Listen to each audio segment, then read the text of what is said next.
So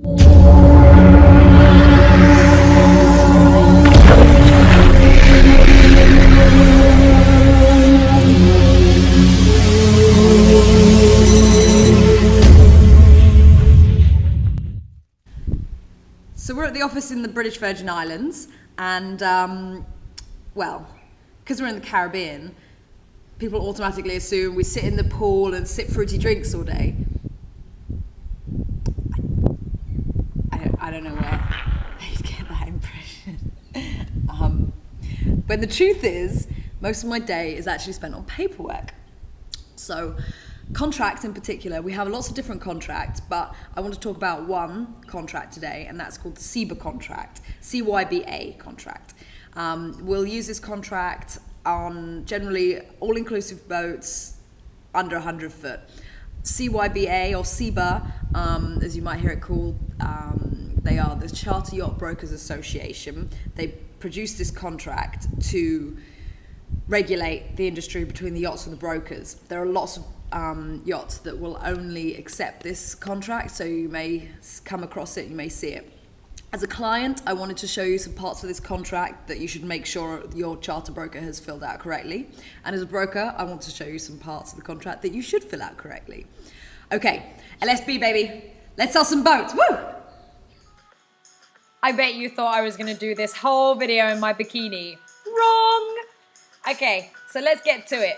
This is your charter agreement. So when I give this to my staff or when I fill it out myself, I start off with this blank one. It's idiot proof. You know what to insert. This is how the brokers are going to fill out your contract and send it to you. So this is where your name will go.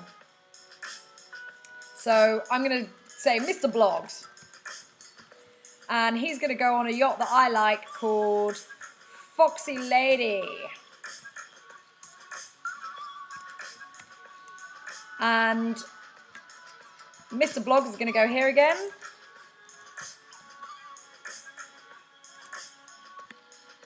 And we're going to put the name of the yacht one more time in here, Foxy Lady. And LOA means length overall, so I know that she's 62 foot. And the type of yacht, Foxy Lady, is in fact a lagoon. And the official number, which I'm not allowed to give out, I'm just going to make up. Ba, ba, ba. Okay, so you see here the charter dates. This is going to be the date, the start, the time of, and the place of your charter. So, the time. Traditionally, they start at 12 noon. The date. What we're going to go for? We're going to go for the 6th of December. And the year, we're going to go for 2014. And the port of boarding, that is the place where you're going to get onto the boat. So, it's going to be the British Virgin Islands, BVI, and we're going to do Village Key Marina. Now, that's not all set in stone, but that is traditional, that's a popular marina, a lot of the boats know it, it's very easy to get to. But, if you have somewhere else, you can renegotiate that. Just talk to your broker and talk to your crew. So, this is the time it's going to end. So 12 noon, and it's going to be a 7-day charter, which is what most people tend to do. So 7 days is going to be the 13th of December 2014, BVI, and they're going to drop you off right where they picked you up, Village Key Marina. And the cruising area. So this is a BVI cruise, so British Virgin Islands. Obviously, if you want to go to different places, then talk to your broker, talk to your yacht. So, the charter fee. I know that the fee for Foxy Lady in high season, which is December and November and January and February, is $33,000. There are no additional fees. This is an all-inclusive yacht. Additional fees maybe if you wanted to pay in advance for some premium beverages or maybe scuba diving or something like that. Something that was extra, something wasn't included. So the total fee for this is $33,000. Okay, this is your payment schedule. You need to check all of this, especially the payment schedule. Say we're booking a year out. The first deposit is going to be 25%. So 25% of 33,000 is 8,250. Okay, the second payment, which is due 6 months before the date of your charter, 6 months prior to boarding, that's another 25%. That's going to be 8,250. Your final payment, which is going to be 50%, is going to be due 45 days prior to boarding. So you're going to have to pay, what is that, 16,500. And that will be your entire fee paid. So, obviously if you want to pay before that, that's not a problem. You want to pay it in full, that's not a problem. Now, if you choose to pay, say you book less than 6 months prior to boarding. So you're going to be giving a 50% deposit and then pay the final 50% 45 days before boarding. Say if you do a last minute trip and you want to go on that boat 45 days before the booking or less, you're going to have to pay 100% of that fee to secure that boat. So let's go over this little bit one more time. Okay, we've got your name. Make sure it is spelt correctly. The boat, make sure it is the correct yacht, the one that you want to charter. Make sure, look at the specifications on your brochure. Make sure it's the 60-foot lagoon called Foxy Lady. Okay, the charter dates. Make sure this is okay. If you want to negotiate a different time, then so be it. You may have to pay an extra rental fee, but you can always ask. 12 noon is the standard. And make sure that your date is correct. Do you want to go on the 6th of December? Is that what you discussed with your broker? Double check these details because you're just about to sign a legally binding contract. The money, this is important. Make sure that you check this is the correct and pre-arranged fee, the one that's advertised. Get your calculator out. Do the math. Make sure that this deposit, the 2 deposit, the 3 deposit fees, make sure they're correct, okay? You're just about to sign this and give your deposit. It's not a small amount of money. You need to make sure it's correct. Okay, terms and conditions. I'm not going to go through the whole contract, but this is a particularly important bit. This terms and conditions right here.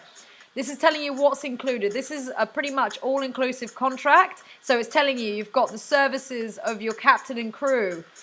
You've got all your meals and a standard ship's bar and the fuel and all the expenses related to the running of the vessel on board, and the onboard sports equipment is included. Now, the charter fee, this is important. The charter fee does not include the crew gratuities. Now, if your crew do a good job, tip them. The industry standard is 15 to 20% or more, depending on how good of a job they did. Scuba diving, some boats include it, some boats don't. So that's going to come in our next little section. Premium beverages. If you like to drink Cristal with pieces of gold in it, then that's not going to be included in your standard bar. You're going to have to pay extra or bring it with you. But you will have a standard bar and you will be able to discuss what the bar is and all that kind of stuff with your chef before you go. Obviously, excessive alcohol consumption. I've never seen a boat drunk dry because those charter boats have a lot of alcohol, but, you know, it's possible, but you will be charged extra for that. Anything, if you go on the dock, that's going to be extra. That's not included. You can go on the anchor, you can go on the mooring balls, that's all included, but the dockage fees are extra. If you get off the yacht and you want to take a taxi, this, that, and the other, that's extra. Cruising taxes and permits are included normally, but you do have to read the additional terms and conditions. And also, this little bit is telling you that we're not going to pay for your flight. Okay, so here, the additional terms and conditions right here. Okay, say that the boat does have dive equipment, but they charge extra for the dives. This is what's just here. I know that Foxy Lady does not do any diving. They do rendezvous diving only, so it means someone will pick you up and local dive centre will pick you up. But some boats, they'll have dive equipment and they will take you out for a fee. So this would be where that information would be. Maybe you've been promised a bottle of fancy champagne for boarding. That's going to be in here. Anything out of the normal contract is going to be right in here. But there's no extras for this one. There's no extra conditions for this one. So you're going to scroll down to the end of each page. This is a 4-page contract, and on every single page, you're going to have to print this out, and every single page, you will initial at the bottom here, charterer. You're the charterer, and we want to see your initials right there. So print it out, initial. Okay, we've got one more. The brokerage, you're going to want to check that this is the people that you're making an arrangement with. H&R Yachts, that's us, and we're in there. Okay, carry on down, carry on down. Look, there we go, initials again. You want to put your initials right there. And we're going to carry on, carry on, carry on, carry on, carry on. I encourage you to read this. Make sure you agree with it. So, charter's initials right there one more time. And then we get to the last page. You want to initial at the bottom here. You can't quite see that, but there is initial. But this is your box. This is the important thing. This is a legally binding contract. So, we want your signature right here. Print your name. And the witness. A witness can be anyone that's over the age of consent. Husband, wife, girlfriend, boyfriend, cousin, anyone that's around, that's going to be fine. Make them sign, make sure they're at the age of consent, make them print the name, and make them date as well. What will happen is you will scan this back in to your computer, and then you will send it to us. And then we will have this part here sent to the yacht or the yacht representative, and they will sign it. And then they'll initial all of the bottom of the pages, and they'll keep it on file. That makes it a legally binding contract. Now, there's a couple of points. The only part of the contract that should be adjusted is this part here, and that should come to you like this from your broker. This part here, the additional terms and conditions, can be adjusted, but nothing else. I've had guests decide that they don't like the contract and they adjust it with a biro. That renders the contract void. These are standard industry contracts, and these are the ones the boats have agreed to take on, and they're not going to accept it if you don't like the terms and you've changed them yourself. If you do not like the terms and conditions, talk to your broker, talk to your yacht, and you can negotiate something different. But this is the standard, and if you adjust it yourself, this is not going to fly. Okay, so enjoy. I hope this was a good tutorial. I hope you further understand your charter agreement. We do have a couple of other charter agreements to go through, but this is the CYBA contract. So, thank you very much for listening, and enjoy your day.